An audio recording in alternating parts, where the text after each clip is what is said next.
Hello guys, कैसे हैं आप सब। उम्मीद करते हैं आप सब अच्छे होंगे, अच्छी चली होगी आपकी स्टडी।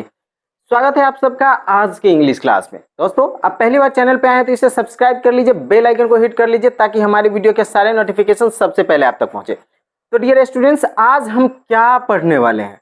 तो आज मैं इंग्लिश के कुछ छोटे छोटे शब्द आपको बताने वाला हूं जिसका आप रेगुलर यूज करके आप अपनी इंग्लिश को बेहतर बना सकते हैं। ठीक है, तो चलिए मैं आज कौन से वर्ड से रिलेटेड आपको बातें बताने वाला हूं उस पर जरा गौर करिए। मैं आज नो, सम, मोर और कांट का यूज बताने वाला हूं। नो, सम, मोर और कांट्स, ये चार वर्ड्स का यूज हम कहाँ कर सकते हैं आसानी से और कैसे हम अपनी इंग्लिश को बेहतर बना सकते हैं, हम इसके बारे में जानेंगे। देखिए कितना आसान है ना। वो कहा जाता है ना कि इंग्लिश बोलने के लिए इंग्लिश आना जरूरी नहीं है ना। विकी सर का वीडियो देखना जरूरी है। तो आप देखिए कैसे हम इसका यूज करते हैं। सबसे पहले इसमें यहाँ पे हमको यूज करना है नो। No means no. तो यहाँ पे हिंदी में है कोई आइडिया नहीं, हम किसी को बोलते हैं कोई आइडिया नहीं है, इसका इंग्लिश क्या होगा? No idea. ठीक है, तो यहाँ पे इसका इंग्लिश क्या लिखेंगे हम? बस नो आइडिया, IDEA, आइडिया। ठीक है, अब दूसरा वर्ड हमारा कोई खतरा नहीं है। अगर कोई काम करते हैं तो कहते हैं अरे ये काम को करो, कोई खतरा नहीं है, यानी कि नो रिस्क। क्या लिखेंगे यहाँ पे हम? इसका इंग्लिश क्या हो जाएगा? नो रिस्क, है ना। विदाउट रिस्क, नो रिस्क, कोई खतरा नहीं है। चलिए अगला है हमारा कोई फायदा नहीं है। कोई फायदा नहीं है, कोई फायदा नहीं है तो नो यूज। यहां पे है कोई फायदा नहीं है, नो यूज। कोई फायदा नहीं है, no use, no use, no use, याद रखिएगा। कोई फायदा नहीं है, नो यूज। कोई मुश्किल नहीं है, क्या है अगला इंग्लिश? कोई मुश्किल नहीं है, तो हम इसको इंग्लिश में क्या बोलेंगे? No problem. कोई मुश्किल नहीं है, नो प्रॉब्लम। क्या लिखेंगे? कोई मुश्किल नहीं है, नो PROBLEM, नो प्रॉब्लम। कोई मुश्किल नहीं है, नो प्रॉब्लम। अगला है हमारा कोई इंटरेस्ट नहीं है। कोई इंटरेस्ट नहीं है, तो क्या लिखेंगे इसका English? No interest, INTEREST, no interest. ये ऐसे वर्ड्स में आप नो लगा करके अपनी इंग्लिश को बेहतर बना सकते हैं। मजा आ रहा है तो लाइक कीजिए, कमेंट कीजिए।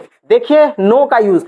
अब हम आपको बताएंगे यूज ऑफ सम। सम का प्रयोग करके आप कैसे अपनी इंग्लिश को बेहतर बना सकते हैं। तो जरा गौर फरमाइए, यहाँ पे क्या कह रहा है? सम, थोड़ी कॉफी, थोड़ी कॉफी, तो आप इंग्लिश में इसको क्या बोलेंगे? सम कॉफी, थोड़ी coffee, some coffee.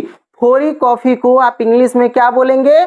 Some coffee. Okay, चलिए नेक्स्ट है थोड़ी चाय। थोड़ी चाय, थोड़ी चाय को इंग्लिश में हम क्या बोलेंगे? Some tea. क्या बोलेंगे? सम टी, समधी नहीं, सम टी। थोड़ी चाय, सम टी। नेक्स्ट थोड़ा दूध। थोड़ा दूध, यहां पे क्या लिखेंगे हम इसका English? Some milk. Some milk, sorry milk में हो जाएगा MILK, मिल्क। सम मिल्क, थोड़ी दूध, सम मिल्क। नेक्स्ट थोड़ा टोस्ट। थोड़ा टोस्ट, थोड़ा टोस्ट को हम इंग्लिश में क्या बोलेंगे? Some toast. सम टोस्ट, थोड़ा टोस्ट, सम टोस्ट। नेक्स्ट है हमारा थोड़ा पानी। थोड़ा पानी, थोड़ा पानी, इसको इंग्लिश में हम क्या बोलेंगे? Some water. सम वाटर, थोड़ा पानी। तो यहाँ पे हमने किसका यूज सीखा? सम का। इसी तरीके से सम का प्रयोग करके आप छोटे छोटे वर्ड्स को अपने भाषा में जोड़ करके अपने इंग्लिश को बेहतर बना सकते हैं। तो चलिए फटाफट लाइक कीजिए, कमेंट कीजिए। चलिए नेक्स्ट, चैनल पे फर्स्ट टाइम आए हैं तो सब्सक्राइब भी कर लीजिए। नेक्स्ट है हमारा मोर। अब मैं आपको यूज बताने वाला हूं more. More means no peacock. More का यूज यहाँ हम इंग्लिश में सीखेंगे। और कॉफी, मोर को हिंदी में हम यहाँ पे बोलेंगे और का जहां पे आपको इस्तेमाल करना हो वहां पे एंड अब नहीं बोलना है, मोर बोलना है। कहाँ पे मोर बोलना है वो भी देख लीजिए। थोड़ी ज्यादा आपको और कोई चीज की जरूरत हो और आप किसी से मांगेंगे तो वहां पे आप यूज करेंगे मोर, जैसे कि हमने बोला मोर कॉफी, मुझे और कॉफी चाहिए, तो वहां पे हम मोर का यूज करेंगे, मोर कॉफी, मोर कॉफी, और कॉफी, मोर कॉफी। नेक्स्ट है और चाय, और चाय, मुझे 1 कप चाय मिला, मुझे और चाहिए, और चाय, और चाय को हम इंग्लिश में क्या बोलेंगे, मोर टी, मोर टी, मूर्ति नहीं, मोर टी, और चाय, मोर टी।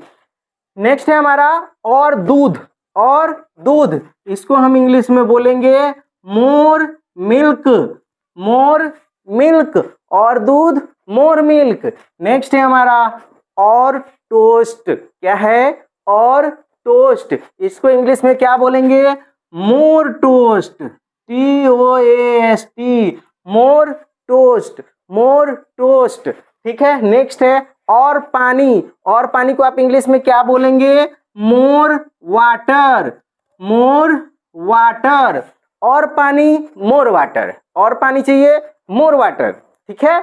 चलिए, तो आपको मोर का यूज समझ में आया, लाइक कमेंट कीजिए, चैनल पे फर्स्ट बार आए तो इसे सब्सक्राइब भी कर लीजिए। चलिए नेक्स्ट, अब हम आपको बताएंगे कांट का यूज, किसका यूज, कांट का यूज। मैं अब आपको बताऊंगा हम कांट का यूज कहां कर करके अपने इंग्लिश को बेहतर बना सकते हैं।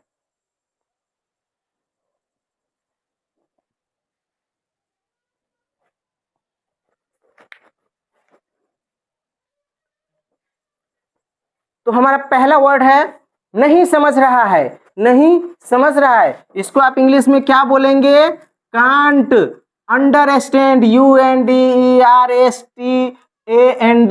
कांट अंडरस्टैंड, नहीं समझ रहा है, कांट अंडरस्टैंड। नींद नहीं आ रही है, नींद नहीं आ रही है, कांट, कांट स्लीप, नींद नहीं आ रही है, कांट स्लीप, नींद नहीं आ रही है, कांट स्लीप।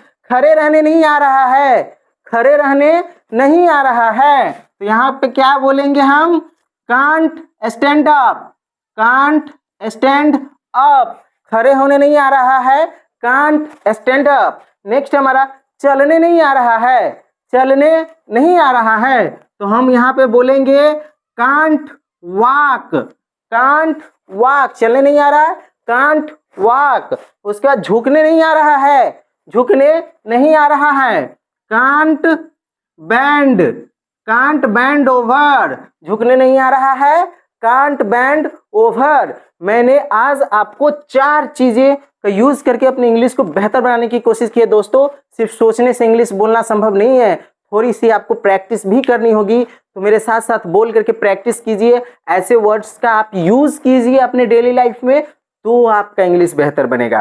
ठीक है, मिलेंगे कल फिर कुछ ऐसे ही इंटरेस्टिंग शब्द लेकर के जो आपकी इंग्लिश को बेहतर बनाएगा।